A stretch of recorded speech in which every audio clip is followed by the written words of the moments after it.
Good evening, everybody. What's up? It's the Outlaw John Rocha here for the Nation. I always pop out the Nation when something big is going on, when stuff is breaking, and I got to talk about it. That was my promise when I first started the idea of having the Nation show. It was going to be motivated by some big breaking news, and I'm going to jump on and talk about it for a little bit. Well, damn, tonight was all kinds of breaking news all over the place. I mean, the Venn diagram for my life right now crossing over in so many ways.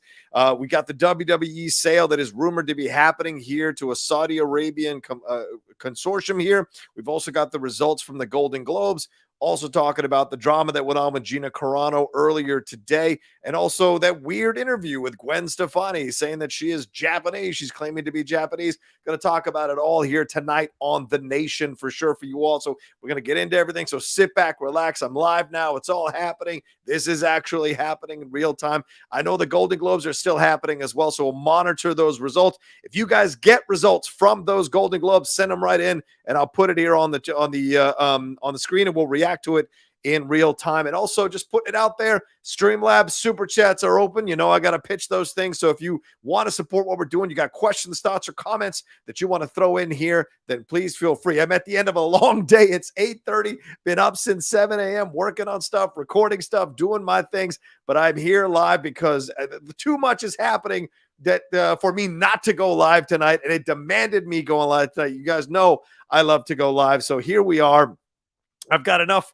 I think I've got just enough drink to get me through however long we're going to be. Going to try to keep it to a 90-minute show, but I just had to hang out with my patrons, and it went 2 hours. So I don't know how long we're going to go here on the Outlaw Nation, or on the Nation, rather, here on the Outlaw Nation channel, but I'm excited to get into everything. All right, let's start off number one with the WWE. We have to start off with the WWE. We'll get to the Golden Globes after that, but for those of you who may not know this, who are not pro wrestling fans, for the rest of us who are pro wrestling fans, the WWE, the big rumor is that it has been sold, officially been sold here. We're getting this from Stephen Mulhausen, saying he has its sources. WWE has been sold to Saudi Arabia's public investment fund. The company will go back to being private.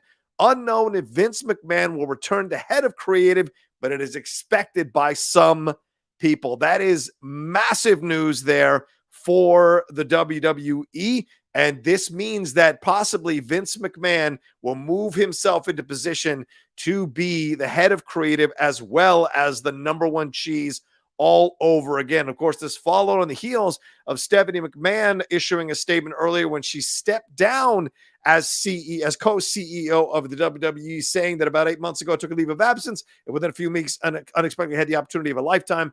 I had the privilege to return as a co-CEO and chairwoman of the board of WWE. I cannot put into words how proud I am and to have led what I consider to be the greatest company in the world, working alongside a remarkable leadership team and one of the strongest executives I have known in my co-CEO, Nick Khan. Our founder, Vince McMahon, has returned as executive chair and is leading an exciting process regarding strategic alternatives. And with Nick's leadership and Paul Triple H Levesque's as chief content officer, I am confident WWE is the perfect place to continue to provide unparalleled creative content and drive maximum value for shareholders. And it goes on to say more about how she enjoyed her time doing what she was doing there as co-CEO, and that she is a big supporter, obviously, the WWE, and she's returning to the sidelines to be a fan of the WWE, which is what she said she started out being as a child. So this has moved so quickly, with Vince coming in and taking over last week, 2 board members resigning, him installing 2 board members that will vote in his favor for whatever he wants, and Stephanie stepping down here. And right after Stephanie stepped down, just a little bit later in the day, he was voted by the board to be executive chairman of the board. So not just a member of the board, but chairman of the board all over again. Of course, you Sinatra fans know what I mean when I say chairman of the board. So he is now in charge. And of course, he said he had come back to help with the sale of the WWE, the points of the WWE, all this kind of stuff. And let me give you a little bit of background here to who he might be selling to. And by the way, this is also reconfirmed here by Cassidy Haynes of bodyslam.net, saying, for what it's worth, I'm told the Saudi deal is done and they're taking the company private. And I was listening to Brad Meltzer talking about the idea of the WWE going private, and his insinuation, and this was his interview last week when he was talking about it, is that it basically insulates Vince from any of those issues that were going on that the Wall Street Journal reported on. Because it's a public company, the Wall Street Journal could report on the WWE. Now going private, all of Vince's peccadillos and all those agreements and payoffs and all that kind of stuff stays in-house, and it's going to be much harder to report on it on a big scale like the Wall Street Journal. Sure, there'll be sites that might publish rumors, publish insinuations, publish things that they're hearing from their sources, but it won't be a publication like the Wall Street Journal because this company will now be private. So let's look at this consortium here. I had it up here to talk about. It's the Saudi Arabia Public Investment Fund. And the sources were telling Front Office Sports that they were emerging to be the possible bidder, and now it seems like they are in control of the situation. They control about $620 billion in assets, and Vince McMahon's WWE could be the next possible step, which it seems like it is. And WWE has a deep history with the Saudi Arabia. Remember, they've been doing Crown Jewel, WWE Live, the Greatest Royal Rumble events have been there. And WWE had signed that 10-year agreement a few years ago to hold 2 live events per year in Saudi Arabia. And it was worth $100 million a year to the WWE. And that's according to WrestleNomics. And that he made, Vince and the WWE made, I think, $1 billion in revenue last year, which is the first time they've crossed $1 billion. And Meltzer opined that Vince probably crossed over into $2 billion territory for himself. So this is massive. A lot of people have wrestled in Saudi Arabia from the WWE. You know, you've got Roman Reigns, Brock Lesnar, John Cena, Triple H. The ladies have come now to wrestle over the last few years, covered up from head to toe because you can't show any skin if you're female for these events, which is, our own personal issues with that situation. But they're also the majority owner of Newcastle United in the English Premier League. Now, remember, that was a lot of drama. For those of you who are aware of the Premier League, that was a lot of drama when the Saudi Arabia Public Investment Fund took over Newcastle. Some Newcastle fans were very excited that they were now going to be able to compete with the big boys. And look, already Eddie Howe has got them in the top 4, top 5 of the Premier League with just barely 2 years or under 2 years in control of Newcastle. So there's certainly the money has been invested in the players. And the players are responding. The team is responding and playing so well for the Premier League. But like the other side of it, there were a lot of fans that were upset about the situation because of the track record, the human rights issues involved with the public investment fund here from the Saudi Arabia Public Investment Fund in that situation here. And look, there were rumors that Amazon was going to get involved, that Comcast, NBC Universal, because of Peacock, was going to get involved. Endeavor was possibly looking at this because, of course, they bought UFC. Liberty Media was looking at this, and they had just acquired Formula One as well. And maybe even CAA was looking at the WWE, but it looks like this is the situation here. And this is very interesting to take a look at because, obviously, the issues with Saudi Arabia, the Public Investment Fund, the issues that are on the other side here, the stuff with Jamal Khashoggi, what happened there. Also, you've got to look at Sami Zayn. Now, this is what you've got to look at here. Sami has not wrestled in Saudi Arabia because of his personal beliefs about the situation and has not been a part of it. Who is the co-star of the greatest wrestling storyline currently happening in the WWE? That's the Bloodline. It's Sami Zayn. Sami Zayn and Roman Reigns are the co-stars of this Bloodline feud. How is this going to affect Sami Zayn's participation in the WWE? And look, Vince McMahon does not have to adhere to a storyline when he's looking at the bottom line. He is the boss now. He is the chief. He is the owner. He was going to make his money. And so he's got double voting power. So this is a hell of a power move by Vince McMahon. And it has happened almost overnight. Almost overnight, he has taken control of the company, steered it to where he wants it to go, and found an investor to invest in the WWE. And that's the situation there. I'm sure more is going to come out, but this idea of him taking over creative, it could mean that Triple H may be on his way out. And I've seen already people on the internet speculating that Triple H and Stephanie may start a company on their own to compete with the WWE, maybe take some of their talent away from the WWE. I would be very surprised by that. I think more possibility is if Triple H is moved out, there's a possibility that he just goes and, kind of figures out another way to be a part of the business and make his money. Because think about it. This guy has been a WWE lifer since he walked through the door. And, you watch him in interviews, you watch him in documentaries. He speaks very fondly about the WWE, about Vince, about Stephanie. Certainly had to go through that whole China situation, which was uncomfortable on so many levels when you look at it and how it all went down. But he's come out the other side and he's with Stephanie. They have children. He recently had that heart attack. What's the situation here with Triple H? Is he going to just accept being an executive in the company, not being in charge of creative, or maybe being a consultant to Vince in terms of the creative situation if Vince moves into the central role as a creative guy? Or is he going to go someplace else? I mean, there are rumors about friction between Stephanie and Triple H in their marriage. There are rumors that have popped up. I'm not confirming those. I'm not saying those are real, but there have been rumors over the last few weeks on the hidden, kind of underneath the little storylines bubbling down.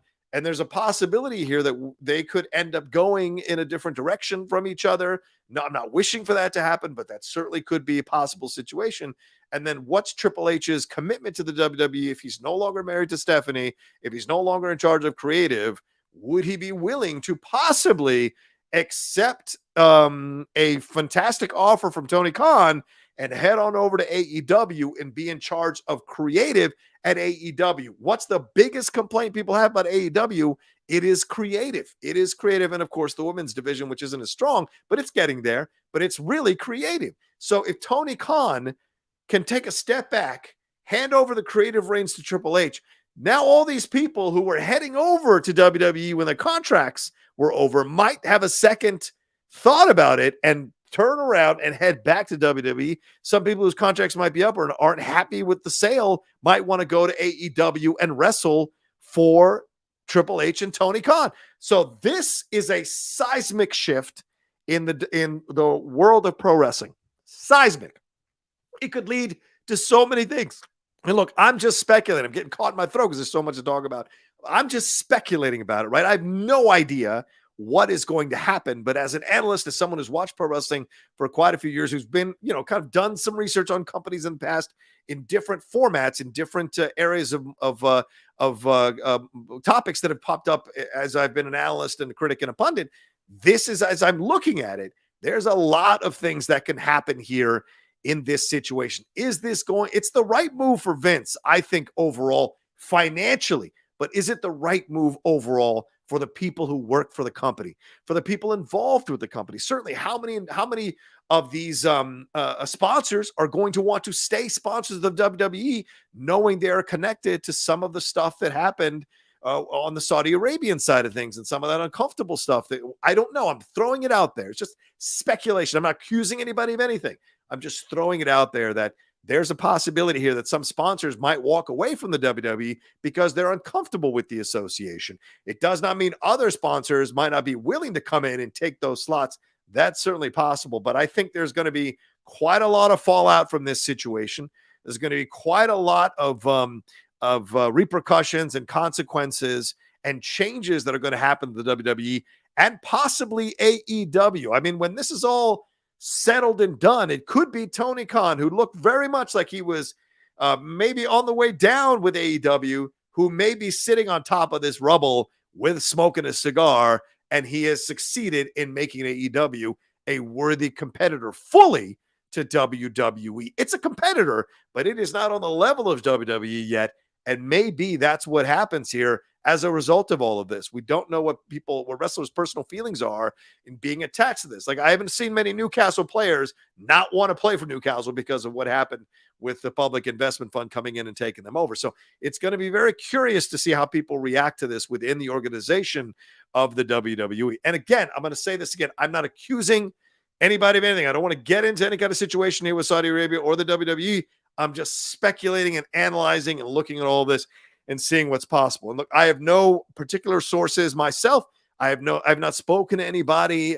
You guys know I have sources, but I have not spoken to anybody about any of this. I'm just reacting to it and analyzing in real time as all of this information is coming out. It is breaking tonight. And just to give a little more credit here to a Reddit user, Kermit125, who has broken news stories in the past. They were the first person to say WWE has been sold on Reddit, And that's what motivated Steven Muehlhausen over at DAZN.com to talk about it. He is the head wrestling reporter over there at DAZN to talk about it. And then, of course, as I mentioned, Cassidy Haynes at bodyslam.net tweeting about it as well. So that is where this is how all of this came about in terms of reporting this news. It's massive news for sure, but I don't know where we go with this. But certainly there's a lot more to unfold as we go along. Yeah, exactly. Matthew, great question. Will female talent have to cover up more? That's a very distinct possibility, depending on how Saudi Arabia wants to run this kind of thing, how they want to make this all happen. Those are fantastic questions to ask. All right, I've seen some super chats come through. Let's hit these super chats here as I'm taking a bit of a breath. Wiley Todd saying support for the grind. Thank you, Wiley. I appreciate it. Empire Fan 1980 says, well, WWE sold out. Maybe I see this ending badly. That's certainly possible. We shall see what happens there in that situation. Empire Fan also saying this move feels like Order 66 Emperor Vince. LOL. He's not eliminating anybody, but he's certainly in a position where he's going to get his power back, which is what Vince wanted. Look, Vince started this whole thing, took it from his dad, pissed off a bunch of those people that were running territories as he essentially created this global company, this national company initially, and then global company. And he was going to be damned if they were going to take power away from him, money away from him over his sexual infidelity, so to speak. So this is where I think Vince at the end is a powerful man. And I say that stressing man, he wanted to make his moves in this situation. It is his manhood that was being attacked in a way. And I think there's a piece of him. And of course, Vince loves business, but there's a piece of him that wanted a bit of vengeance on the whole situation. And we know Vince McMahon is not someone you want to doubt, and he's not someone you want to cross for sure. And when he wants to go and get his power, he's going to go get his power. Gary Hatulke says, is this the ego of Vince McMahon? Is he burning this to the ground? And what happens if main eventers start leaving? Yeah, Gary, it's a great question. I don't know if it's the ego. I just mention that, a little bit of that, and I'm sure it is. But look, you've got to have ego to succeed in life, to do the things that he's done in life. You got to have a very big ego. As they used to say in the WWE, his grapefruits are very big for sure. And he's put himself in a position where he can make this happen for the company and enrich himself and the company and take back control of the company and shield it from outside forces. Don't forget, if there's anyone who's been prickly about being interviewed about the WWE, it is Vince. Vince gets real testy and antsy with people who want to question what he's doing with the WWE. It is a global brand, but he runs it like a mom and pop store. That's basically how they approach this kind of thing. And remember that interview from years ago, I think the 90s, when he slaps that notepad or clipboard out of Bob Costas's hands because he dared to question Vince. So there's a lot more here that's involved. And as he grows in wealth and power, way more or less, less and less people are going to be willing to go toe-to-toe with Vince McMahon and what he's built here with the WWE. So it's going to be very, very interesting to see how this all goes out. Roberto saying Sonya Deville is openly gay. What happens to her if the Saudis bought it? These are very interesting questions. I would be very surprised if Saudi Arabia comes in, the public investment firm comes in and starts to impose these rules that are culturally not coherent for a majority of the countries where the WWE is going to be performing. And I think that's, I think I would be very surprised to see him then start to put on dress codes, start to take away certain storylines. Because remember, the WWE was moving towards the Attitude Era over the last couple of years, because they wanted to kind of attract that attention again, get edgy again, get people back again, because they were done with the kind of make sure you appeal to the kids approach. They still want to appeal to the kids, but they realize that the audience has gotten harder and more edgier, and they want that content again without the TNA matches, without that kind of stuff. They want a little more edgier content, and we've seen it. Some of these promos have really walked the line. We've seen some of the violence. We've seen some of the back and forths. So that's certainly been a thing that's blown it up. But it is the bloodline that I go back to when I look at all of this. Because as I said, Sami Zayn, those of us who know, Sami Zayn is a guy who has made it very clear that he will not wrestle in Saudi Arabia. So does the WWE does the Saudi Arabia public investment firm purchasing WWE mean that Sami Zayn may be on his way out? And if he is on his way out, how does that impact the Bloodline storyline, which has been so incredible over the last few months? It's going to be fascinating to see. And look, Sami may not be the only one. How many of these people who are involved with the WWE, how many of these main eventers, how many of these other wrestlers may think twice about being a part of this for sure?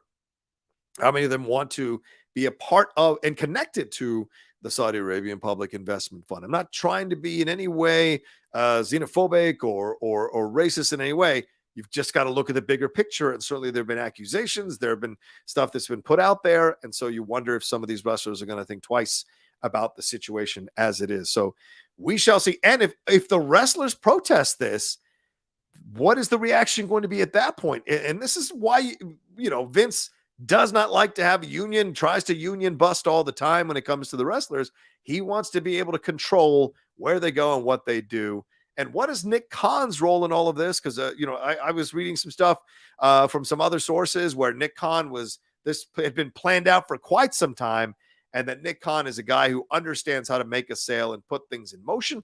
And it looks like maybe Nick Khan is going to be looking at a very good financial windfall for himself as well. And I wonder if he retains his position overall as this goes along. So or if he was just kind of brought in to analyze everything and be able to make the best sale possible for Vince and the WWE. We shall see. Empire Fan says, worried because all the old timers will return. No, I don't think that's going to happen. I mean, these people don't make $600 and something billion by being stupid with their products. That's the thing. It's Saudi Arabian Public Investment Fund. They're not stupid with the stuff that they buy. They're smart. Look at how Newcastle is being run. You may have a personal issue with them being in charge of it, but they have found the right players, the right mix, and the right manager to put them in contention to possibly achieve a Champions League position. You look no further than Newcastle to see how smart and intelligent they are about investing in the right people and investing in the right situations for their overall product to succeed. So there's a very real possibility here that they're going to take a look at this, analyze it in a certain way, and make the right decisions.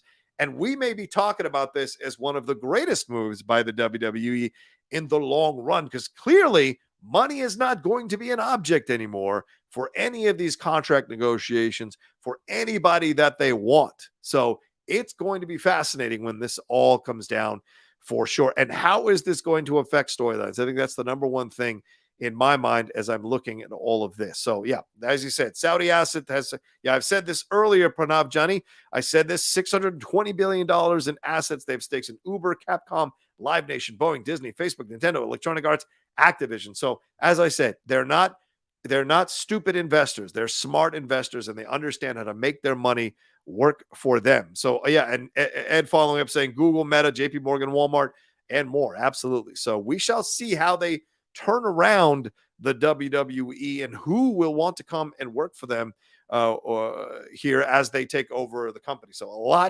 lot to consider. And what is Stephanie's end goal going to be here? What is she says she's going to become a fan, but being moved out, is this something Stephanie might have had an issue with? This Saudi Arabia, like obviously she would have known that this purchase was going to happen. So did maybe Stephanie ask to step down in the resignation and said all the right things you're supposed to say?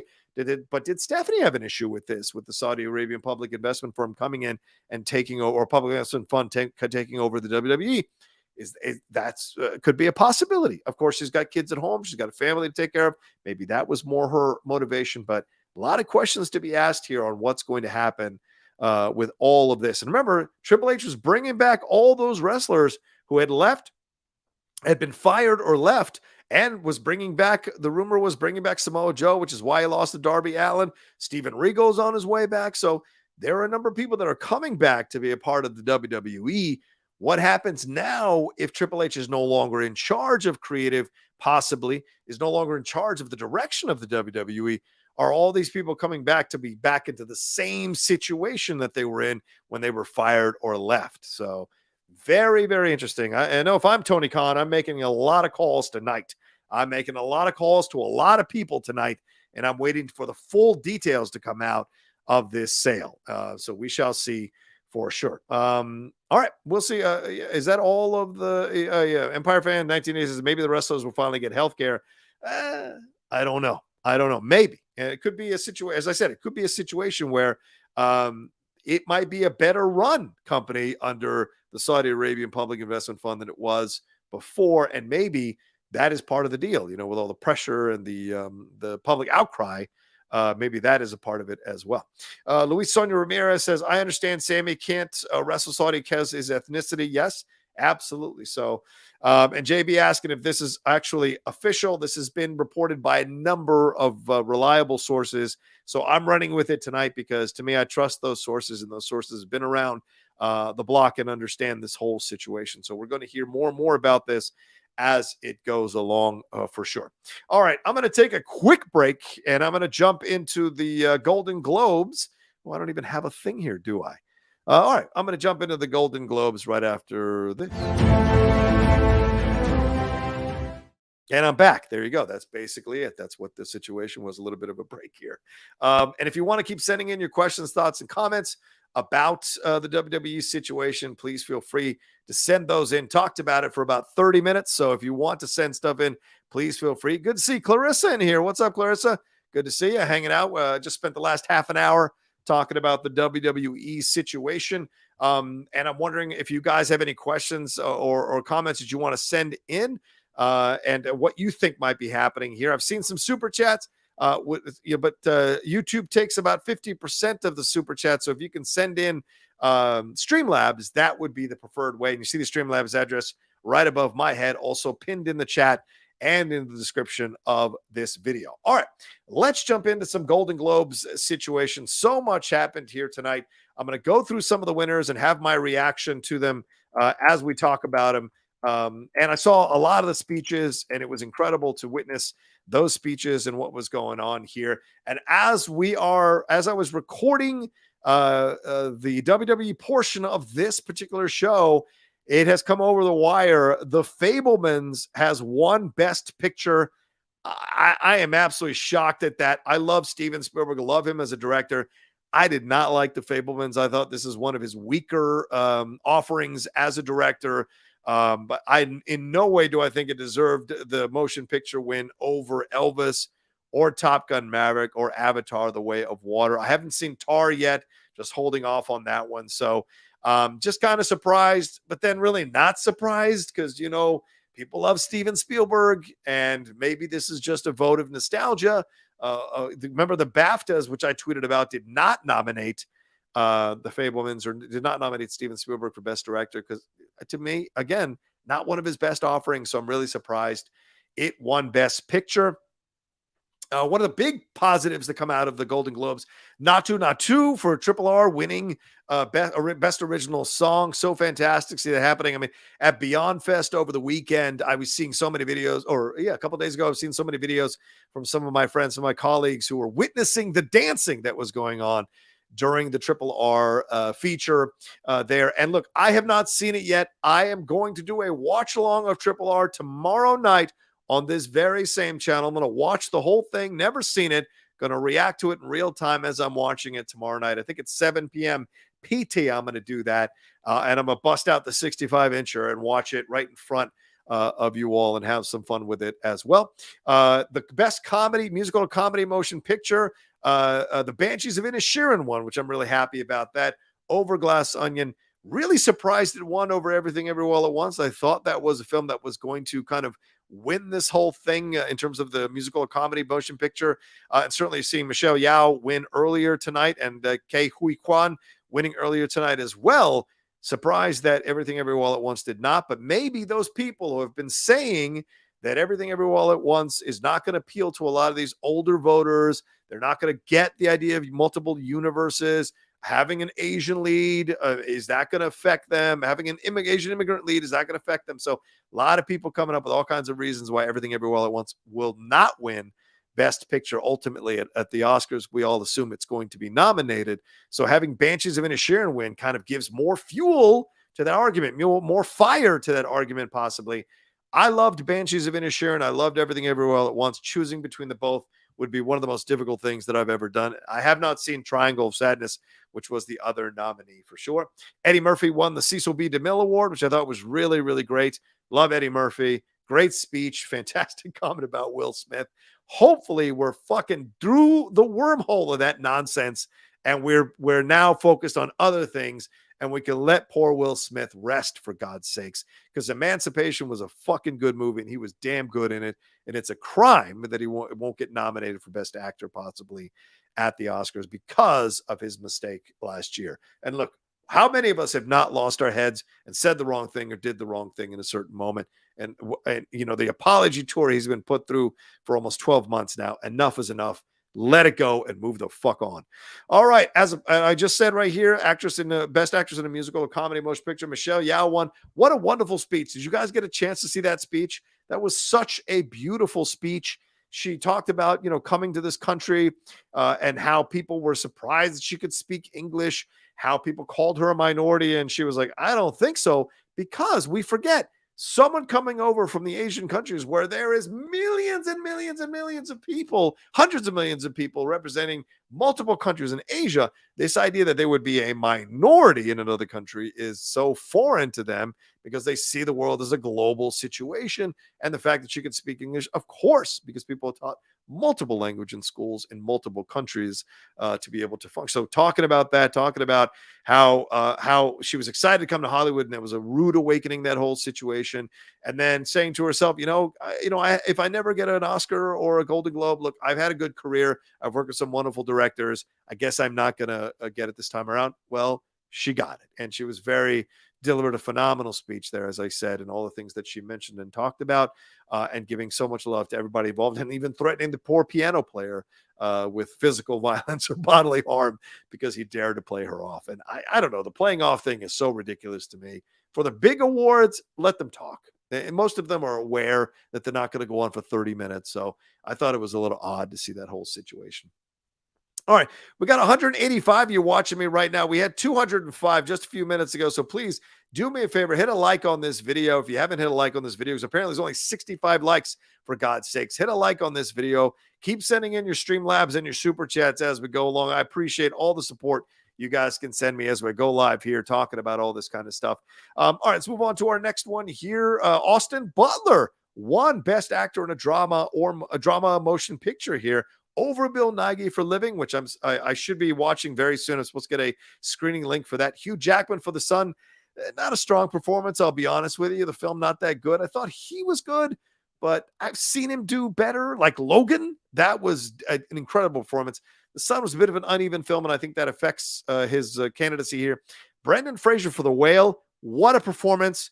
I guess the backlash is enough to be costing him this award, because I loved Austin Butler and Elvis, but I really loved Brendan Fraser in The Whale. And then Jeremy Pope for The Inspection. If you guys haven't seen The Inspection, that's a fantastic film as well. Austin Butler delivering a wonderful speech, giving credit to Baz Luhrmann, giving credit to Pope, to Quentin Tarantino, to all the people, Tom Hanks, to all the people who were involved, Lisa Marie, Priscilla Presley, and all of that in his acceptance speech. Wonderful acceptance speech, and giving love to all the producers and everybody involved as well. Like, he mentioned, and Denzel. He mentioned Denzel, and that Denzel advocated for him for the role as an actor, and he just given all kinds of love to him and appreciation for him as well, which I thought was really beautiful. Drama TV series House of the Dragon won over The Crown, Better Call Saul, Ozark, and Severance. That's a bit of a surprise over Severance. Severance had been like this big thing. I know people love House of the Dragon, but Severance, I thought for sure was going to overcome it all, or even The Crown, because this is the Hollywood Foreign Press Association, so maybe more of them are connected to happenings in The Crown, but clearly House of the Dragon doing its thing. Ryan Murphy won the Carol Burnett Award, delivered a wonderful speech, a really fantastic speech, full of allyship for so many underserved communities. I'm not always the biggest fan of Ryan Murphy with some of the stuff that he's done, and certainly the Jeffrey Dahmer stuff. I refuse to watch that series, because I agree they're basically rehashing these people's tragedies for their own benefit, and not caring that the victims' families don't want to be inundated with this and be reminded of the death of their loved ones all over again. I didn't appreciate his responses to that. That being said, his allyship stuff that he spoke about in his speech was really touching and moving for sure. Foreign language film, Argentina, 1985, winning in a bit of a surprise over All Quiet on the Western Front, and Triple R, A Decision to Leave and Close, certainly fantastic films as well. But Triple R was, a lot of people thought it was the odds-on favorite to win here, but Argentina, 1985 5 takes it. And if you haven't seen that, it's a damn good film as well. Actor in a musical comedy in a film, Colin Farrell, getting the job done for the Banshees of Inisherin here over Adam Driver for White Noise, Ray Fiennes in The Menu, which is on HBO Max now, Diego Calva for Babylon, which I'm so happy he was nominated for that. He was so damn good in that. And Daniel Craig in Glass Onion, a Knives Out mystery. But Colin Farrell, I said this in my review, which you can watch on the channel. He did things with that role that I've never seen him do with anything else. And this is an incredible performance from Colin Farrell. Just watching his face the whole time and watching the multiple emotions that are occurring in his face, scene to second within a scene, was just incredible to witness. So shout out to him winning that. And hopefully it's a good harbinger that he will be one of the 2 people up there going toe to toe, him and Brendan Fraser, in my opinion, for Best Actor. Supporting Actress in a Motion Picture, Angela Bassett won for Black Panther Wakanda Forever over Dolly DeLeon, which has been coming on here for Triangle of Sadness and winning awards recently. But in the end, Angela Bassett took it over Carey Mulligan for She Said, which I think is a criminally underappreciated movie from 2022. She Said is so damn good. It's one of the best films of the year. And I'm just flabbergasted nobody is talking about it for Best Picture, Best Screenplay, Best Actress, Supporting Actress. It's just so frustrating to see that. Over Jamie Lee Curtis as well for Everything Everywhere All at Once. She was fantastic in that. And Carrie Condon, who I think is great to see to be back in Banshees of Inisherin. She's so good in the Banshees of Inisherin. But, Angela Bassett, people love Angela Bassett, and she's such a good actress. And certainly there was a lot for her to play in Wakanda Forever, and delivered a wonderful speech, giving so much love to everybody involved in the production, to Chadwick, to Ryan Coogler, to everybody, all the actors that she worked with on the production, and also the journey that she has been on. So I thought it was a wonderful speech from an elegant, classy lady like Angela Bassett. Supporting Actor in a Motion Picture, I have trouble saying it. I apologize. Ke Huy Quan winning for Everything Everywhere All at Once. My God. What a performance from him in that movie. That scene between him and Michelle Yeoh where he's saying to her, you broke my heart again, but I just wish we could have another reality where we're just doing taxes and doing laundry. And just an incredible scene there, but also the entire movie, what he brings to the movie. And then that speech he delivered. If you got a chance to watch the speech on YouTube. It is beautiful. It is touching. It is moving. And, we've been so cynical about award shows and cynical about the idea of what they deserve, what they don't. Do we care about award shows? Should we watch a bunch of millionaires give each other awards? Well, I guarantee you that Ke Huy Quan is no millionaire, and that he has been through the wars of being an actor and suffering for many years, as he said in his speech, wondering if he'd ever get the opportunity to deliver, to get a role that he could really show what he could do as an actor. Gave so much love to Steven Spielberg for giving him his first shot as Short Round there in Temple of Doom, and then talked about his journey and all the years that he waited for something to come around that would really kind of speak to him and showcase his talent. And I thought it was a wonderful speech. The emotions that were pouring out of him, all of that. What a wonderful story this award season. So when you talk about, should we care about award shows? I don't care about award shows. Don't forget that there are plenty of actors who are fighting and struggling and auditioning and trying to get through doors to be seen. Even the ones that you may have watched a million times in your favorite films. That's just one film that they did. It doesn't mean that it echoes for them into multiple projects, or it leads to multiple projects and echoes into eternity. It just means that they have one good film that you love to see over and over again, or two, if you include The Goonies or a couple other ones here. So to see him find his way back to a role and to get the love that he's getting now, I think is fantastic. And for so many of us who fall down in life or don't get the opportunities in life and come on later in life and get the opportunities, you just value them so much more, and they're so much more precious. So I thought it was a beautiful speech that he delivered there. Let's see. Let's move on to the next one here. Animated feature film. What a fantastic surprise. Not surprise, but what a fantastic result here for Pinocchio to win. If you haven't watched Pinocchio on Netflix, I cannot stress this enough. It is an incredible movie, a touching movie, a moving film. The songs are incredible. The animation is out of this world. but the emotion, the foundational relationship between Geppetto and Pinocchio is so lived in and moving, and just in on so many levels. It is, I just forget that I was watching an animated film, and I mean that in the best way, because animation, as Guillermo del Toro said in his speech, animation is cinema, and he's 100% right. And this film itself makes that argument in many ways that his words are don't, even though he delivers a very convincing argument for it and defense of it. When you watch the movie, it feels like cinema. And I think that is a fantastic thing to put out into the world. And I did like Turning Red, loved Puss in Boots, The Last Wish, and Marcel the Shell with Shoes On. I loved. I did not see Inu O, so I may need to see that. But Marcel the Shell with Shoes On is so good. But Pinocchio, for me, is next level. Original score here, Babylon. Justin Hurwitz's score was great in Babylon. Certainly, look, I liked the film up until the end. So I am one of these people that enjoyed the ride up until the end. But the score itself was a massive reason why I enjoyed this film. So I am not surprised that it won, even though I thought the score for Pinocchio from Alexander Desplat was fantastic as well. The Banshees of Inisherin, Carter Burwell, who I've been a fan of since he did the score for Miller's Crossing for the Coen brothers. I thought it was a great score for Banshees as well. John Williams did a good score for Fabelmans for sure, but again, that film doesn't work for me, so the score is fine, but it doesn't really kind of elevate the film for me. And Women Talking, I've not seen that one yet, but of course, Hildur Gudnadottir is the same composer for, I think, The Joker, so I wouldn't be surprised that it's a fantastic score as well. Actress in a drama motion picture, Cate Blanchett, winning for Tar over Olivia Colman for Empire Light, which is one of these films that Jeff Snyder really enjoyed, but a lot of critics didn't. So shout out to my hot mic counterpart there. Michelle Williams in Fabelmans, no surprise. I just did not like her in that movie. Anna de Armas in Blonde, damn good performance. The movie itself, uneven. And Viola Davis in The Woman King, which is a phenomenal performance. Cannot recommend The Woman King enough.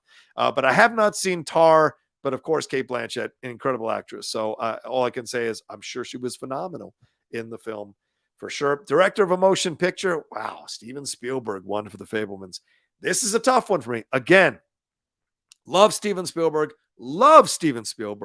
But for me, in no way do I think what he did in The Fabelmans was better than what Baz Luhrmann did in Elvis, what the Daniels did in Everything Everywhere All at Once, what James Cameron did in Avatar: The Way of Water, and what Martin McDonagh did in The Banshees of Inisherin. Like, I just think those films are much just better directed overall, and I'm just really surprised at how many people have fallen under the spell of The Fabelmans. It just is kind of beyond me. I mean, half an hour into that movie, I was done.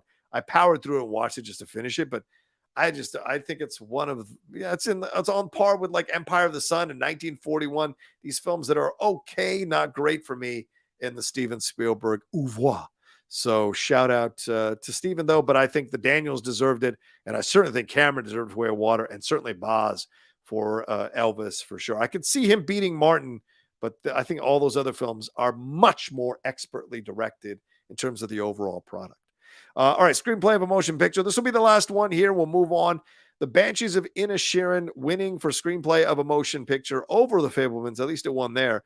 Women Talking, Everything Everywhere All at Once, and Tar from Todd Field. So, yeah. So what I can say, yeah, I liked the Banshees of Inisherin. I liked the way they played with the Irish Civil War, making these allusions, these entendres as you were watching the movie, the back and forth between the actors and the progression of the relationships in the script and how they kind of went forward with their journeys, their respective emotional journeys throughout the movie. That was incredible. So for me, I thoroughly enjoyed that movie and think it deserves screenplay of a motion picture. Now I'll leave off the TV stuff.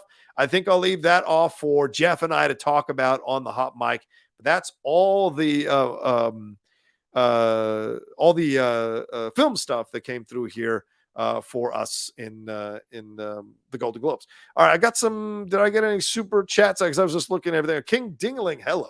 Says, been a big WWE fan since 1988, and if this report is true, I'm out.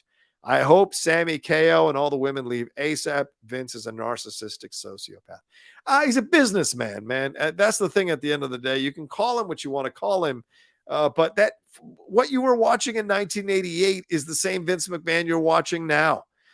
he was responsible for all of that. So, he's a businessman. He sees the zeros. He wanted control of his company back again. And look, he built the thing. So he has every right to take control again. I was one of those people that didn't have an issue with George Lucas going in and putting in his deleted scenes or adding Jabba to A New Hope. I know some people didn't like it, but it's his fucking creation. And if he wants to add things because he himself thinks these are better for his film, we are not anybody to tell him no. If Vince thinks this is the way to go about to sell the company, to save the company, to make the company more money, to make everybody richer, including himself, then this is the move he makes. So I don't think it's about narcissism and sociopathy. I think he's just a guy. He's a businessman straight up. And it's not, show friends, it's show business. And certainly the WWE is show business. And that's where he fell. That's the side of the fence he fell on in this situation.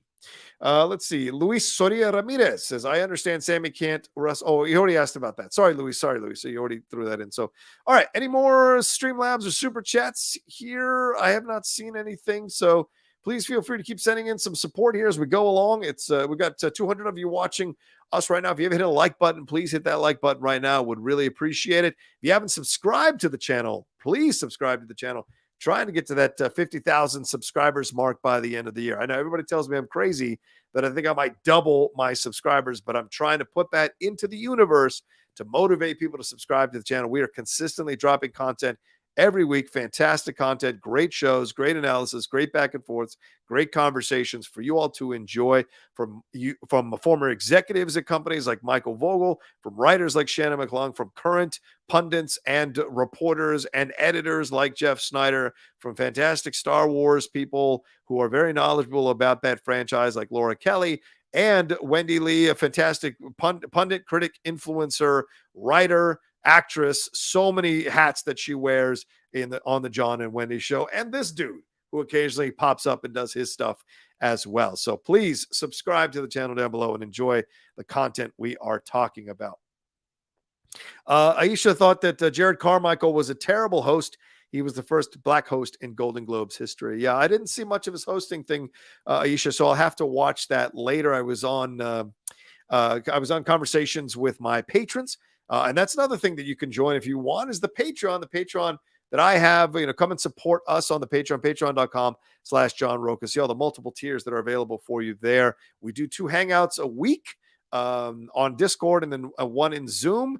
And there's other benefits as well that I'll be adding to the Patreon as we go forward here in 2023 that a lot of you might enjoy, like watch-alongs, special question and answer segments, things of that nature, rewatching some of the Schmodown matches with me. Those are things that I'm throwing out there as possibilities as well.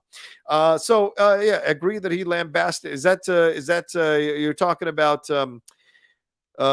possibly Brendan Fraser? Certainly he had his issues with the Hollywood Foreign Press and what happened to him. So no surprise that they gave the award to Austin Butler over him. Maybe that had something to do with it as well. All right, let's take a quick break. That's all the Golden Globes talk. And we're going to jump into a little bit of this drama that happened with Gina Carano here earlier today, right after this. I didn't prepare to have a post there for me. So anyway, all right, let's talk about, Jared went after the Hollywood Foreign Press. All right, fair enough. I guess this is a way of kind of doing what Ricky Gervais did as well. All right, let's have a conversation here. So about this situation, I'm going to walk into this. I'm going to walk into this minefield very carefully. Full disclosure, let me take a drink here. Full disclosure, I was blocked by Gina Carano, I think in 2021 on Twitter. I still follow her on Instagram so I can monitor some of these posts of hers on Instagram. But there was a little bit of drama that dropped with her this morning. Star Wars Twitter kind of exploded with this drama because of something that a contributor to The Hollywood Reporter tweeted out. That's Richard Newby.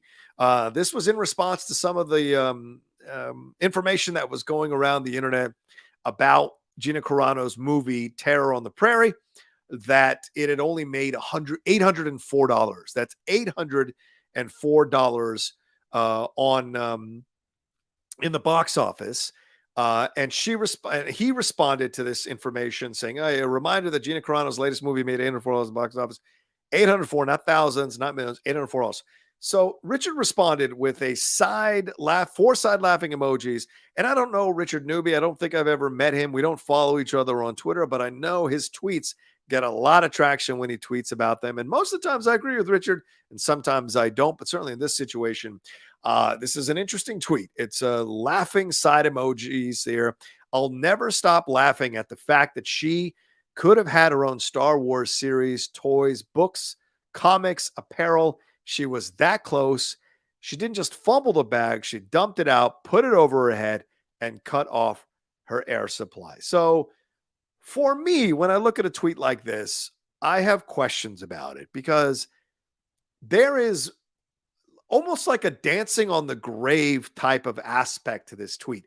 Now, the inherent foundation of the tweet is true, that Gina Carano's tweets and posts, in essence, is what he's inferring, cost her the job of Cara Dune, cost her probably very lucrative future opportunities for her as this character, books, merchandise, T-shirts, the Rangers of the New Republic, and possibly guest starring spots in other shows or movies, but certainly in Mandalorian Season 3, I'm sure Cara Dune was going to make more than one appearance in The Mandalorian Season 3. So certainly she cost herself the opportunities of all of that. And certainly Star Wars was a thing that kind of revitalized her career, resuscitated her career, because before Star Wars and the little gap of time, she had been doing some kind of straight to DVD films or straight to video, straight to streaming kind of movies, which we know they're not high quality movies. They're just not. There's no offense. They're just not high quality movies. I don't get, if I go stay at a high end hotel, I'm not going to have the same experience as I would at a Hojo's. It's a whole different situation there. Now, she had been in the Fast and Furious movie, of course. She had been in Haywire, and of course, Laura San Giacomo voiced over her entire role in that. She had been in Deadpool, certainly had some good scenes in Deadpool, not great scenes in Deadpool, was kind of half and half. I mean, Ronda Rousey was in those Fast and Furious movies, and her acting performance was not great. So you don't need to do much in those roles, but certainly she was okay. But the Star Wars in Cara Dune, there were some nice moments from her. You could see that she was kind of getting better as an actress, kind of finding these. And I say that as an actor myself, being able to look at and analyze what's going on the screen. Certainly she delivered some nice moments. Was she overall a fantastic actress? Did she match what Carl Weathers or maybe Katie Sackhoff or Giancarlo Esposito or Pedro Pascal was doing in the roles? No, I don't think she did. But for the role of Cara Dune, I thought she had some nice moments. So I was kind of championing her and very excited because I've been a fan of hers since MMA and then American Gladiators.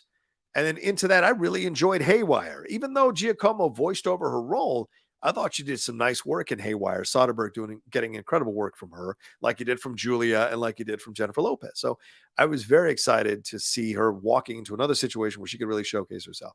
Unfortunately, some of her posts, some of her tweets certainly rubbed a lot of people the wrong way. This was, I think, the final one that really kind of hit the nail on the coffin here. She's talking about how she felt certain members of the political spectrum were being hounded by other members of the political spectrum and compared it to Jews being attacked by Nazi soldiers. She said Jews were beaten in the streets, not by Nazi soldiers, but by their neighbors, even by children, because history is edited. Most people today don't realize that to get to the point where Nazi soldiers could easily round up thousands of Jews, the government first made their own neighbors hate them simply for being Jews. How is that any different from hating someone for their political views? Now, there is some legitimacy to her point of view. I don't agree, obviously, with that post or that tweet or whatever, but the idea of hating someone for their political views, this is very much what's happening now in our country. The tribalism that is happening in our country now. And look, I've contributed to it at times in some of my tweets for sure, because some of the more ultra MAGA people I do not find tasteful or savory in any way. with their points of views, because they do strike me as white nationalist, white supremacist, and very much excluding people of color, or limiting very small amounts of people of color to be involved, LGBTQ people to be involved in these situations. And some of these decisions, like going after trans people, concocting this groomer nonsense, all of that, I'm not a fan of. The idea, but the exchange of political ideas, different political ideas, I think is so important for us, for our country to succeed, to survive. Exchanging political ideas in the town square, being open to hearing other points of views, all of that is certainly necessary. What she was implying, though, was that a certain section is being vilified and what have you. And there were multiple other tweets, her talking about election fraud, which never happened, or making fun of the masking, or making fun of the idea of COVID vaccines and all of that. And look, on Instagram, there have been multiple posts where she's kind of leaned into that, and certainly not an enjoyable. Some of those posts not enjoyable. There are other great posts from her. She's very sweet, very offering some positive, uplifting messages. But it does get a little confusing when you see these more harder edged posts that are vilifying a large number of people. So she responded to Richard. This is a long roundabout way to see this. She responded to Richard, and she said, "Here's a contributor of THR who repeatedly joins in an online mob of mostly anonymous accounts harassing me. Are you aware that we released Terror on the Prairie exclusively on at Real Daily Wire, which is Shapiro's site there, and you didn't know that? Or are ignorance and spreading hate your only purpose here?" And of course, spreading hate, I think this is a bit strong. He's making fun of her is what he's doing. I don't know if he's spreading hate. He's just making fun of her. Now, as I said, I think Richard went too far by essentially implying in his tweet, let me bring it up here, where she says she didn't just fumble the bag, she dumped it out, put it over her head, and cut off her air supply. That implies that she's choking herself. That implies death. That implies physical discomfort, assault, all these kinds of things. And I thought it was a poor choice of words. And as someone who issued an and/or tweet that was a poor choice of words, where my intention was to be inclusive, but it was taken as an exclusive thing, I know what it's like to word a tweet incorrectly, or to word a tweet to imply something that isn't necessarily your point of your tweet. So I get it, but I just think Richard went a little too far in implying that she choked herself out with the same bag, maybe even implying death by saying cutting off her air supply. It's a bit harsh for someone like Gina. And I get it. Look, Gina's posts or tweets can be quite uncomfortable, can be quite harsh and strong. I get that. But to take such gleeful pleasure in it, I think was where the misstep possibly happened here in his tweet. And like I said, I agree with most of what Richard tweets, but I thought in this one, there's a bit of blame here on both sides as I go along here. So she says, spreading hate is her only, all he's doing is making fun of her and laughing at her. I don't know if it's spreading hate. I don't know if it's going that far, but she says, I didn't fumble the bag. I just didn't go along with the sellout narrative. Here we go. This is implying that if you believe, and look, she said that if you vilify a certain people for their political point of view, this is akin to what happened to the Jews and their neighbors. But it seems like, the neighbors to the Jews, but it seems like this is what she's doing by saying to go along with, I didn't go along with the sellout narrative. The online mob couldn't handle that, so they petitioned to have me fired and won. I'm not sorry for that. I stood for what I believe the right thing to do was, and the more the time goes by, the better I feel. So I think she's got a right to stand and say her piece and believe what she believes. That's part of the great things about this country. You're allowed to believe what you want to believe and say what you want to say and stand for the things you want to stand for. I think there's nothing wrong with that in what she did here. But immediately here comes the online mob. Here comes the idea of the spreading hate and the people that petitioned to have me fired and won. That's a bit of a simplistic approach. I'm sure there were executives at Disney who had issues with some of her tweets. This is not a Skip Bayless situation where Skip lied through his teeth that nobody at Fox had an issue with it. At Fox Sports had an issue with his tweet about Damar Hamlin, when clearly a lot of people had issue with his tweet. And I'm sure execs at Fox had issues with his tweets. Producers probably had issues with his tweets and what have you. This is her implying that it was the online mob, this phantom generalization thing that took her out. That's not true. It was executives looking at this. Disney is a family company. and you've got one of your representatives, oh yes, portraying a strong character, strong female character, which is not not a rich, not in large amounts in the Star Wars franchise. It is becoming that for sure now over the last few years, but certainly at the time we didn't see as many. But having someone represent that, but then pushing these kinds of things like election fraud, the conspiracies, the masks, the COVID stuff, all of the stuff was just one. All these posts were one too many, to be honest with you.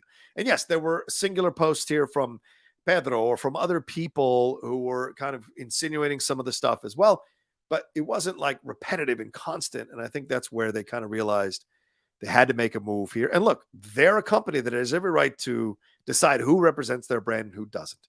It is not a, publicly, it's not, we don't get to tell Disney what they can do. They do what they think is best in the situation, just like Warner Brothers and that whole Ezra Miller situation, which is really uncomfortable.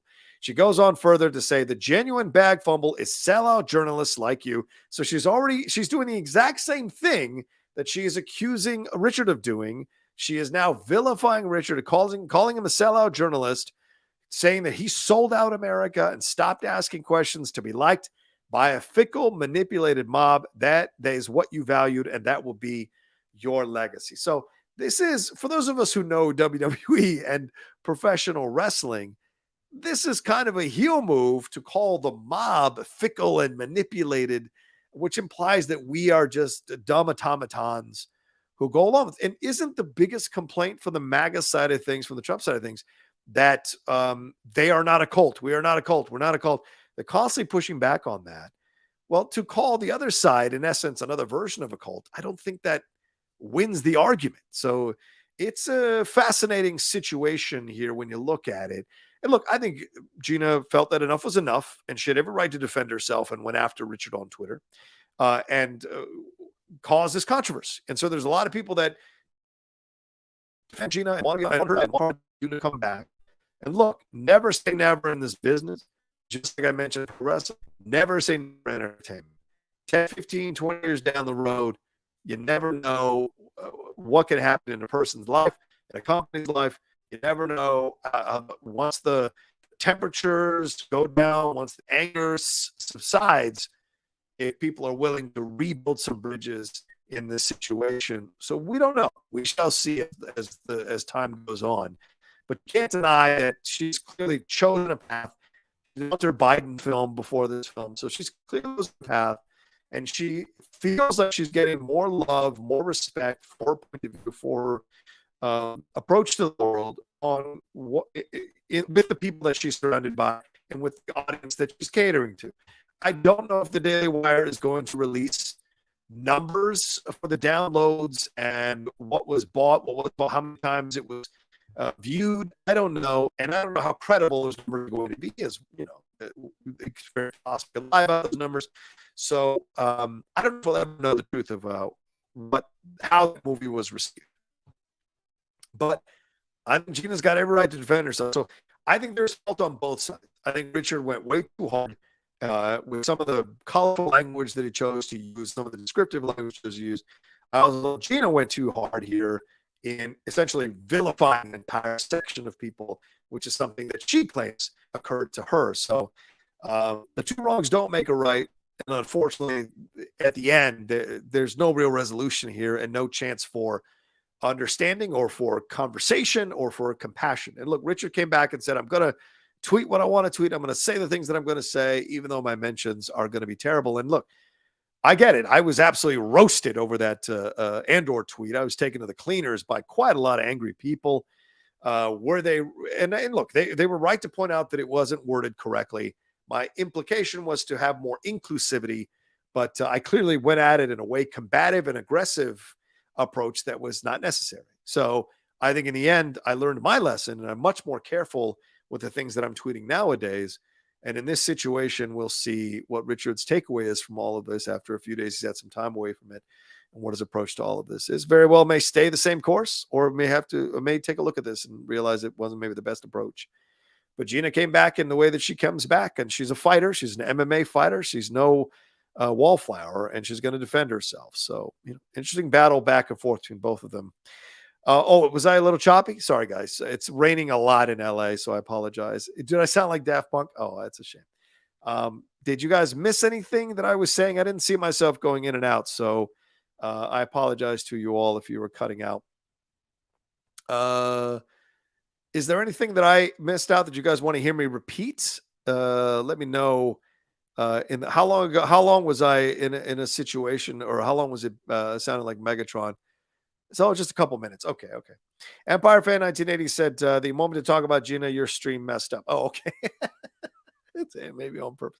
Okay, so that's just the last 80 seconds. So that's good. Okay, so you guys get my point. Is that I think there's fault on both sides, and it's unfortunate that there was this drama on Star Wars today, and in the end, I'm not sure what the end goal is, and I don't know if she blocked him because look, she blocked me when I responded to the whole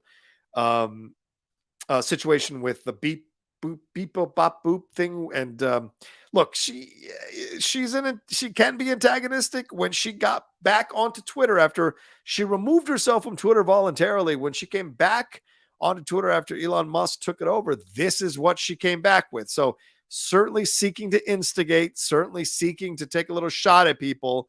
Yeah, this is October 28th, 2022. So just a couple of months ago, with the implication of what she said when she was asked about the pronouns. Now, she claimed that she was bullied to put pronouns in her profile. She was not bullied. People wanted her to do it. It's how she took it. She took it as bullying.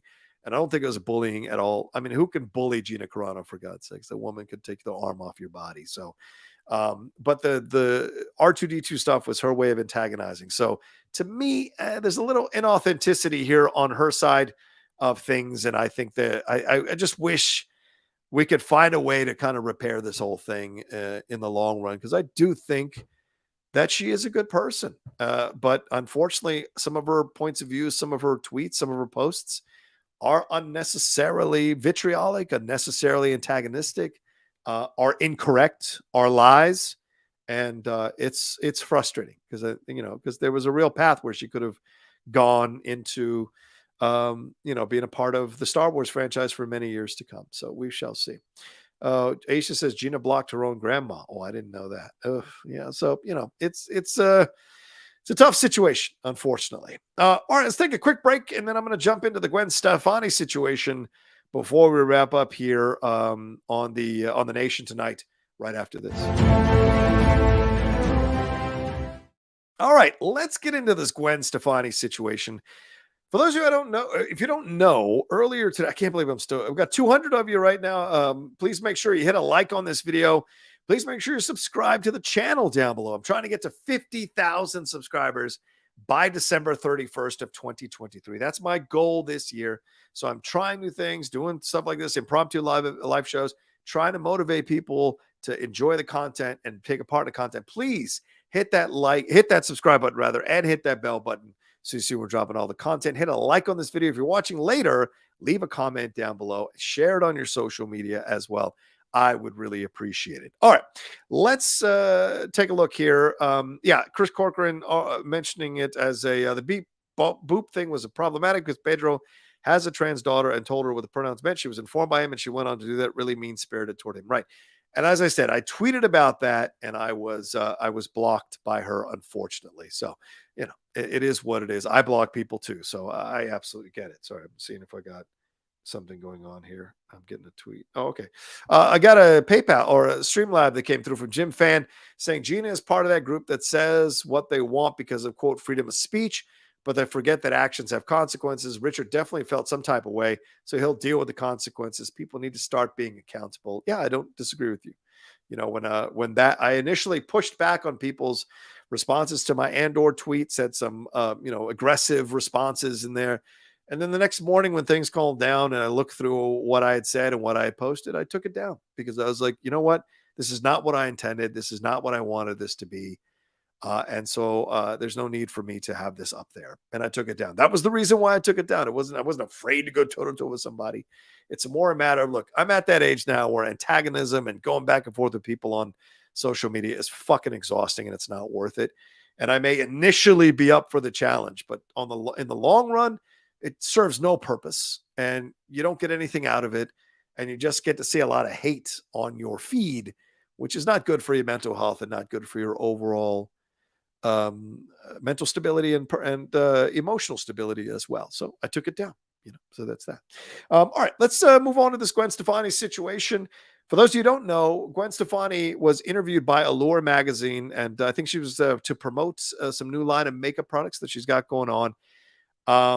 And she said, quote, "I am Japanese," and reiterated this in the interview because she was responding to what the interview brought up, who was an Asian woman, brought up to her and said, not Japanese, but she's Asian, brought up to her about the Harajuku situation. If you remember Gwen Stefani and the Harajuku situation back then, the Harajuku girls, certainly they're in that video for, what's it called? Around the Way. No, wait, I ain't no, I forget what's the song?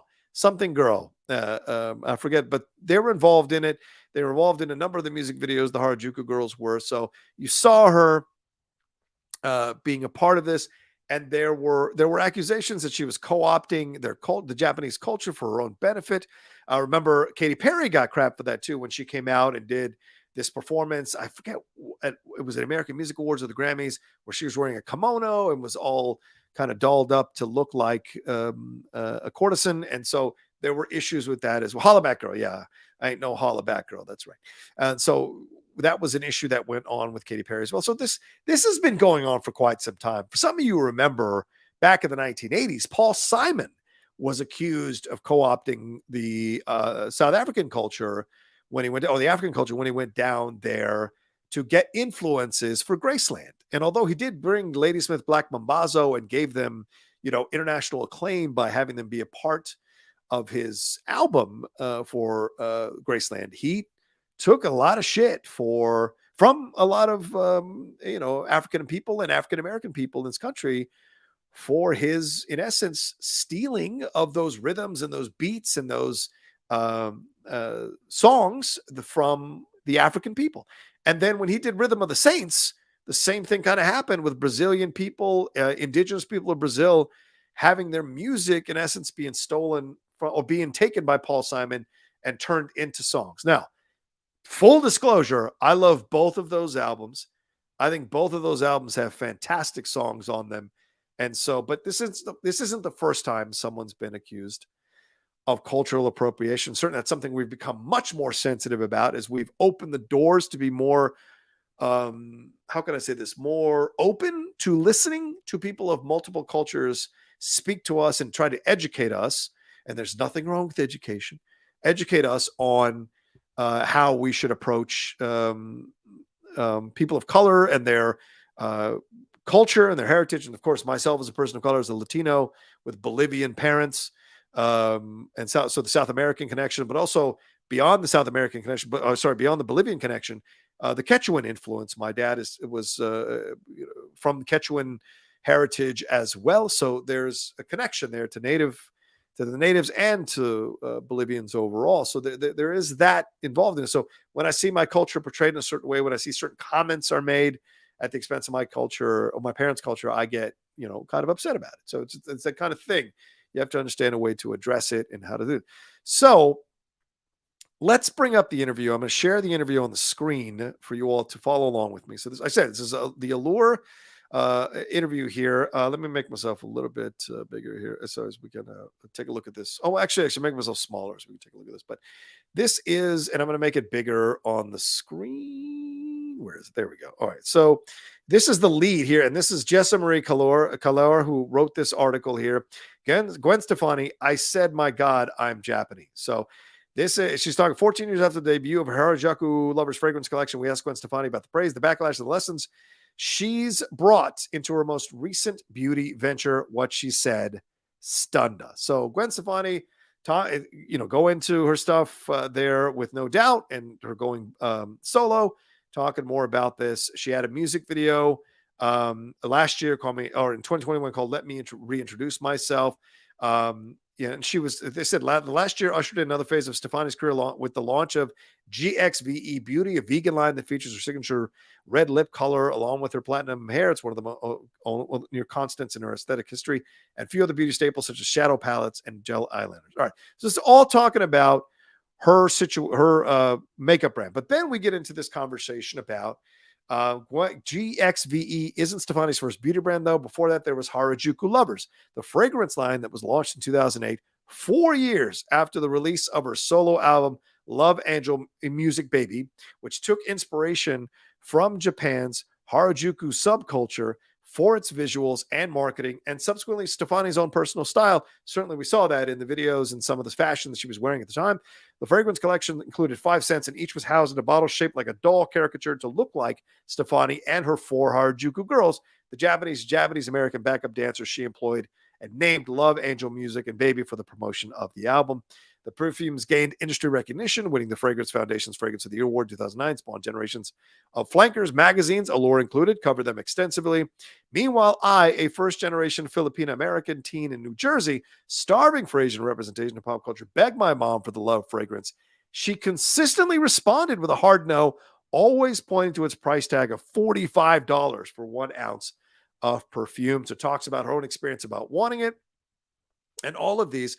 So she said, when I recently sat down to interview Stefani at an event celebrating GXV's latest collection, I asked her about her new brand's mission. And she said, I wanted to create a community of makeup lovers like me. And what went into its newest products. And she said, we all have different color skin and all have different things that we wear different colors for. So that was all cool.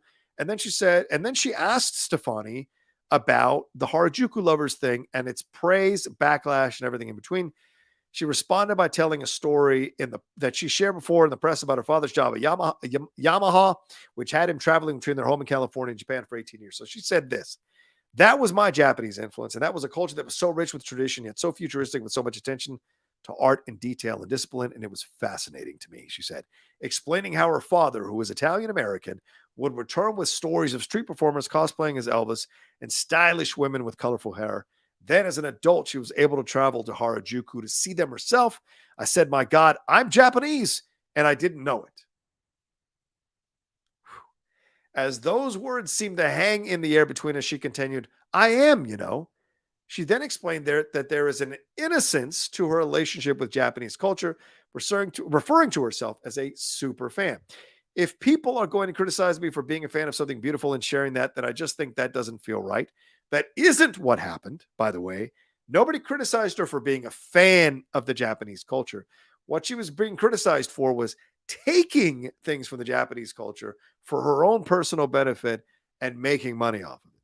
I think it was a beautiful time of creativity, time of the ping pong match between Harajuku culture and American culture. Certainly that was happening at the time. Anime was kind of blowing up right at that time here in the American culture, more in the mainstream. And of course, it's now much more mainstream now.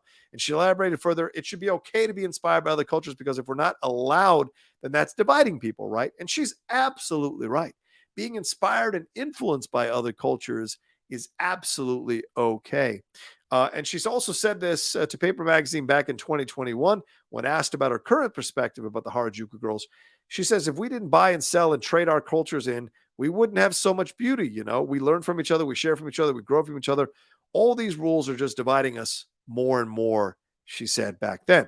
And these rules that she's talking about are the changes in the societal constructs of how we go about speaking about people of color, how we go about addressing white people taking things from other cultures to benefit themselves without respecting the other culture fully and understanding what the ramifications of that are. That's what that's all about. And that's what people, and I think she's conveniently pushing the narrative in a certain way. This may be a branding thing, a PR thing, but I think it's not the best way to respond to this. And she says this, the reporter says this, like Stefani, I'm not Japanese, but I'm an Asian woman living in America, which comes with the sobering realities during a time of heightened Asian American and Pacific Islander hate.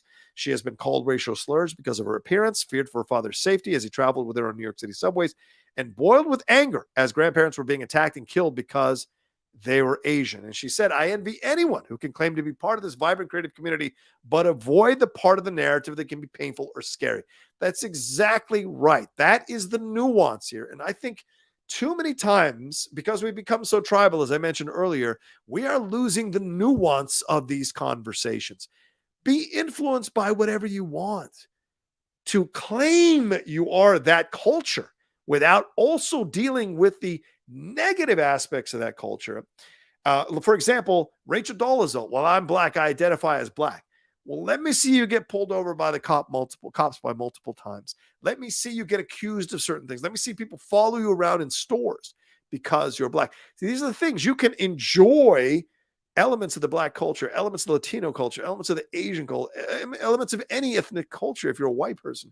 But if you take it, use it, benefit from it, but not respect the fact that there are some negative things that happen to people from that culture because of who they are and their appearance of who they are, I think that's where the mistake is. And I think the author very eloquently points that out. And she said, I spent 32 minutes of conversation with Stefani, many of them devoted to a lengthy answer to my question about Harajuku lovers. In that time, she said more than once that she is Japanese. Allure's social media associate, who is Asian and Latino, was also present for the interview, and were left questioning what we had heard. Maybe she misspoke. Again and again, during our interview, Stefani asserted twice that she was Japanese, and once that she was a little bit of an Orange County girl, a little bit of a Japanese girl, a little bit of an English girl. And the author asks, or the writer asks, surely she didn't mean it literally, or she didn't know what she was saying. A representative for Stefani reached out the next day indicating that I had misunderstood what Stefani was trying to convey. No surprise. It's always the writer that misunderstands things, right? Allure later asked Stefani's team for an on-the-record comment and clarification of these remarks, and they declined to provide a statement or participate in a follow-up interview. That's them brand saving, trying to protect Gwen Stefani from herself. But of course, this was already out. And look, she says, I don't believe Stefani was trying to be malicious or hurtful in making these statements, but words don't have to be hostile in their intent in order to potentially cause harm. And my colleague and I walked away from that half hour unsettled. I wanted to better understand why. Stefani told me she identifies not just with Japan's culture. So here she is. Not only is she Japanese, but now she's identifying with the Hispanic and Latinx communities of Anaheim, California, where she grew up. She said the music, the way the girls wore their makeup, the clothes they wore, that was my identity. Even though I'm an Italian American, Irish, or whatever mutt that I am, that's who I became because those were my people, right? It's just not true. And it's amazing to see this kind of obliviousness to how wrong that is in assuming that because you hang out with a bunch of Latinos, you are somehow Latino by osmosis. That's not how it works in any way, shape, or form. Eminem, who grew up with multiple black people in the rap community and growing through the thing, he has never once claimed to be black, for God's sake. So these are these things that you see. There is a way to be respectful of the culture and still be a part of the culture without claiming that you are the culture or a member of that culture. There's a way to kind of do that. And I think this is where the mistakes are being made here in the comments. As she said, the author asks Fariha I. Khan, which is a PhD co-director of the Asian American Studies program at the University of Pennsylvania, to help clarify the line between inspiration or appreciation and appropriation. See, this is nuance. This is very important. This is where we find the kind of middle ground in this kind of thing. And I also don't think Stefani meant this in any way that was malicious.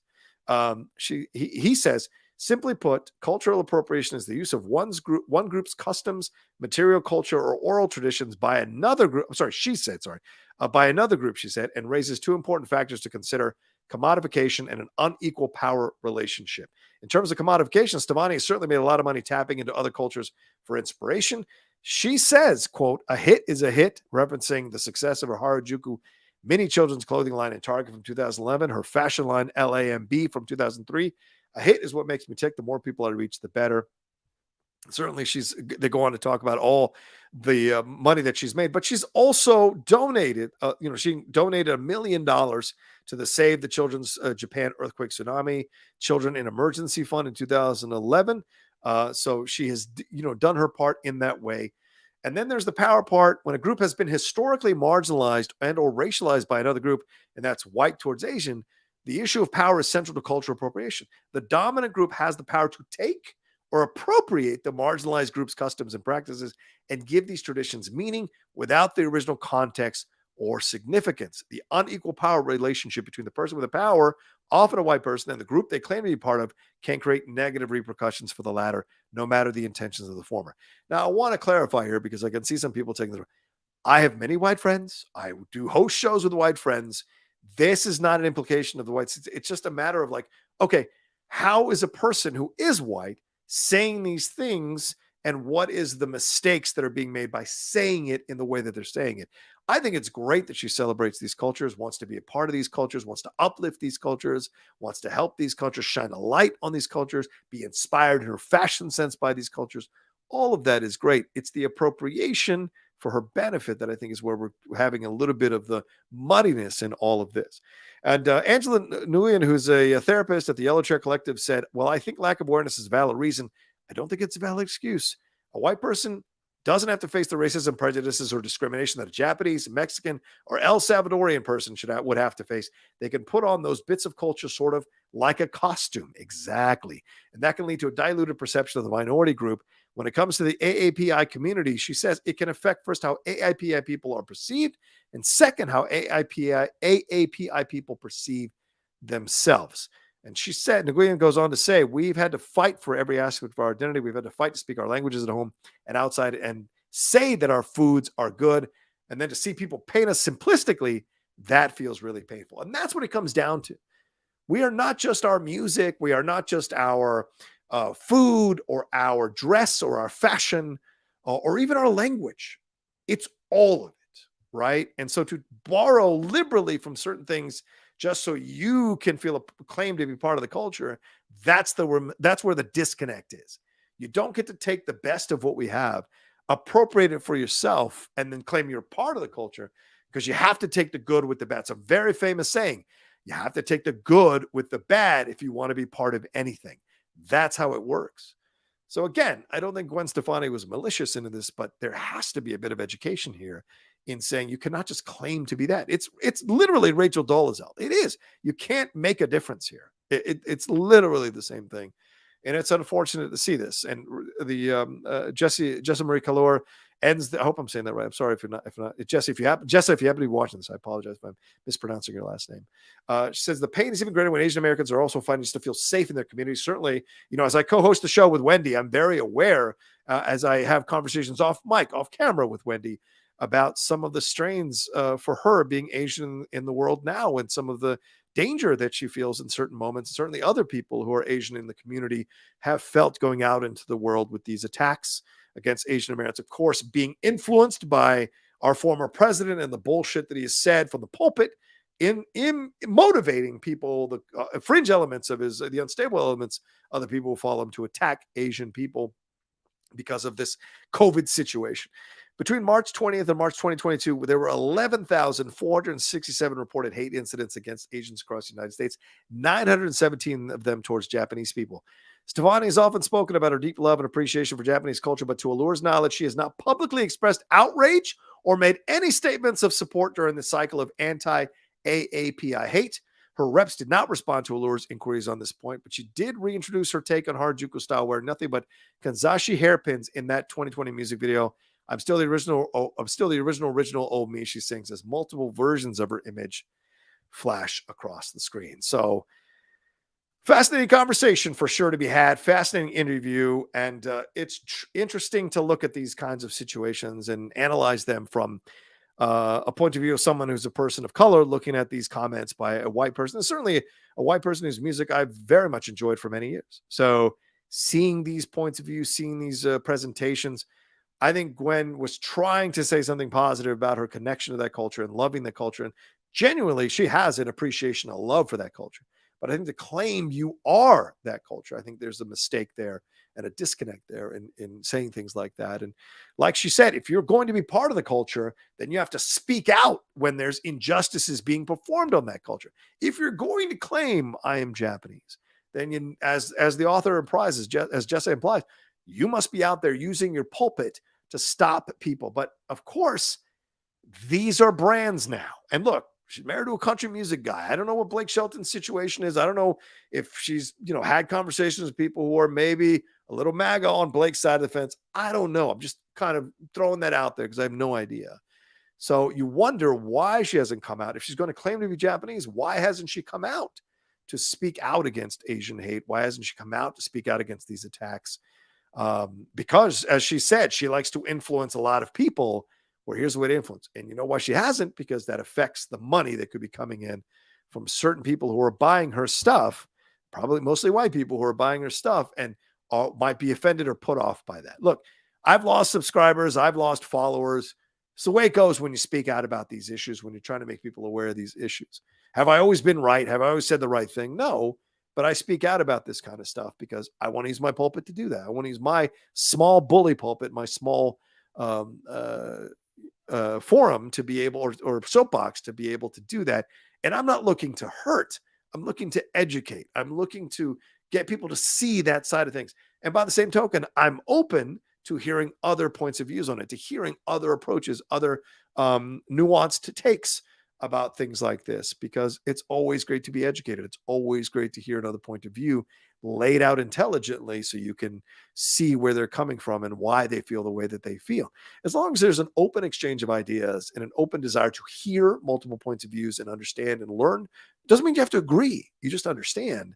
I think there's a really positive result that can happen out of all that. So I'm a little sad that her reps did not get back to this author twice, that Stefani herself has not come out and said anything about all of this. So just an unfortunate situation when you look at all of this. But yeah. And these are the things you look at. So just throwing that out there. And I wanted to talk about it because there was a lot of drama going on here tonight with the WWE, with the Golden Globes, with Gina Carano, and with Gwen Stefani. So we'll see at the end of the day what the results of all of this stuff is going to be, and all the fallouts from all this stuff is going to, all four of those subjects that we talked about tonight. So, all right, well, that's it. I think that's a good place to stop. I don't see, do I have any Streamlabs or any more Streamlabs? No, I think that's it. All the super chats have come through and the Streamlabs have come through. So I appreciate you guys hanging out with me tonight. We're 165 right now as we're wrapping up. Please make sure you hit a like on this video, share it on your social media, and subscribe to the channel down below. Well, really important to subscribe to the channel and to get us to that 50,000 subscribers. Make up for the people who are going to unsubscribe by subscribing to the channel. I would appreciate that badly. Look, I'm going to keep doing what I do. You all keep doing what you do. And I'm always very grateful, humbled, and honored and blessed that you all take the chance to hang out with me when I go on these long live shows and do this and talk about the things that I talk about. It always amazes me that I can go on for 90 minutes talking about stuff and not lose my voice or not lose my breath. So thank you all for allowing me to be able to do that on this platform and for joining me for these conversations. I hope I educated anybody. If I educated anybody, I'm very honored that I did that and you allowed me to do that. If I just repeated what you already knew, thanks for hanging around. If some of you were upset about it, let me know. DM me. Let's talk about it, or shoot me something on text or not text. Sorry, on Instagram or on Twitter, and we can have a conversation about it for sure. So I'm seeking to bridge the divide nowadays, whereas before I was participating in the divide. I'm trying to do that, and I'm very close to possibly erasing all of my tweets from the past and starting kind of fresh in 2023 and starting all over again in 2023. But I'm researching what the implications of that is, because Twitter has become such a depressing place to be in. And it may be because of some of the accounts that I follow, and it may be time to unfollow some of those accounts, political included, so I can just have a little more of a pleasant experience on Twitter than what I've had recently. And certainly Instagram's been great, but Twitter is the one place that I feel that's been a little bit too much for me. So we shall see. But yeah, you guys are awesome. Thanks for hanging out with me. Love you madly. Look for some Geek Buddy stuff coming up over the next couple of weeks. Don't forget, we just did our Quantum Mania reaction that is up on the Outlaw Nation channel for you all to watch. With me, Mike Vogel, and Shannon McClellan reacting to that Quantum Mania trailer from last night, which was a lot of fun. But look out for all kinds of stuff happening this week as well. All right, y'all take care of yourselves. Be well. Let me know what you thought about everything in the comments section below. As I said, leave a comment. Comments and likes are the ways to elevate the visibility of this show as well. And any way that you can elevate the Outlaw Nation to get more attention on the shows we got going on, we'd appreciate it. Don't forget the Hot Mic is coming up on Thursday. I'm sure we'll cover the rest of the Golden Globes and get Jeff's reactions on all of that as well. All right. Be well. Take care of yourselves. I love you all madly. You're the best. And we'll see you next time on another brand new episode here of The Nation on the Outlaw Nation.